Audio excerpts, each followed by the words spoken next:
5 فروری 1948 کو اس کے اندر یہ کہا گیا کہ جو جہاں ہے وہاں رک جائے. ہم ماحول پیدا کریں گے کہ کشمیریوں کو موقع فراہم کیا جائے کہ یہ اپنی رائے دیں کہ انہوں نے کس کے ساتھ شامل ہونا ہے, انڈیا کے ساتھ یا پاکستان کے ساتھ. یہ 5 فروری 1948 کی اقوام متحدہ کی قرارداد ہے جس کی وجہ سے ہم پاکستان کے اندر پوری دنیا کے پاکستانی اور کشمیری جو ہیں وہ یوم کشمیر کے طور پر 5 فروری مناتے ہیں. لیکن حضرات بات پھر وہی ہے کہ کشمیری تو مر رہے ہیں, کشمیری تو مظالم سہ رہے ہیں, ہم کیا کر رہے ہیں؟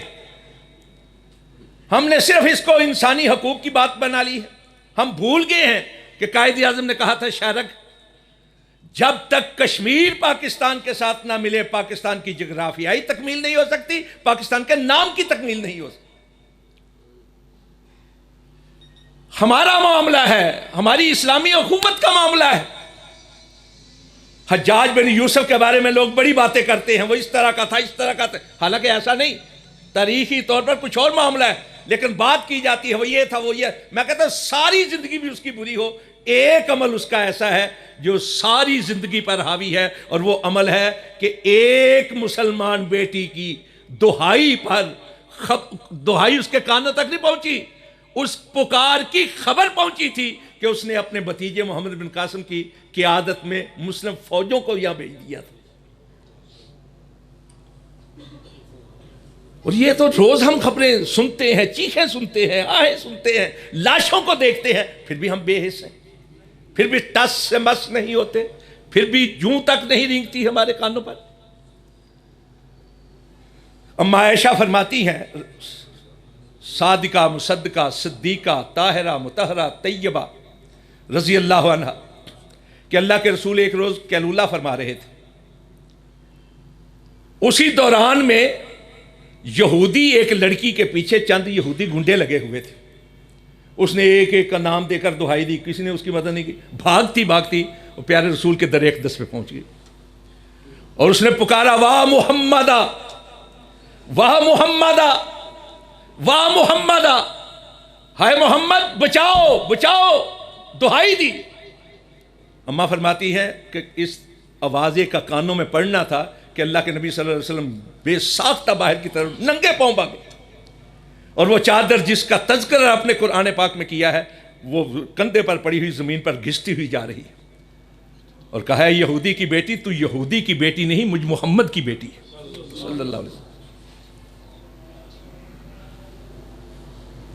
ہم اس نبی کا نام لیتے ہیں جو غیروں کی بیٹیوں کی محافظت کیا کرتے تھے, ان کے سروں پہ چادریں رکھا کرتے تھے, اور آج ہماری بہنیں, ہماری بیٹیاں, ہماری مائیں محمد کریم کی بیٹیاں دہائی دے رہی ہیں, اور ہم ٹس سے مس نہیں ہو رہے. مجھے آج بھی جھنجھوڑتے ہیں وہ الفاظ جو آزاد کشمیر کے سابق وزیر اعظم راجہ فاروق نے کہے تھے. آج تو وہاں بھی ایک نیازی ہی وزیر اعظم ہے جس طرح ہمارے ہاں نیازی وزیر اعظم. راجہ فاروق نے پاکستان کی قومی قیادت کے سامنے بیٹھی ہوئی تھی, قیادت, سیاسی قیادت بھی, فوجی قیادت بھی. اس نے کہا تھا روتے ہوئے نمناک نم آنکھوں کے ساتھ, اس نے کہا تھا کہ کشمیر کی مائیں اور بہنیں, بیٹیاں دروازے کھول کر دیکھ رہی ہیں کہ کب پاکستان کی فوج آئے گی اور ہمیں مظالم سے نجات دلائے گی. اور جھنجھوڑتے ہوئے اس نے کہا تھا جب سارے کشمیری مر جائیں گے تب کچھ کرو گے. 5 فروری کا دن ایک رسم کے طور پر وہ بھی جوش و جذبے سے خالی ہوتا جا رہا ہے.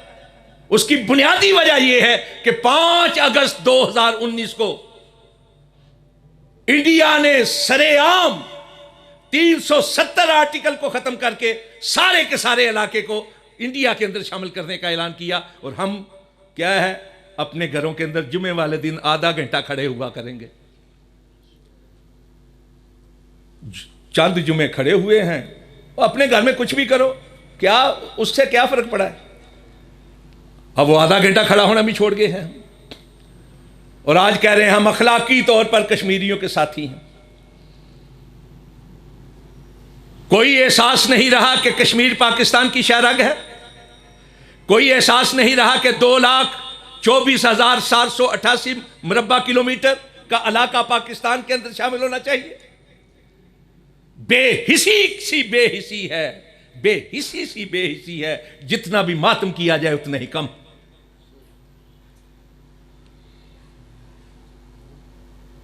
چیخ پکار دہائی اور یہ آواز بلند ہوتی رہنی چاہیے. شکوائے ظلمت شب سے تو کہیں بہتر تھا اپنے حصے کی کوئی شمع جلاتے جاتے. ہمیں اپنے طور پر جتنا کر سکتے ہیں کرتے رہنا چاہیے.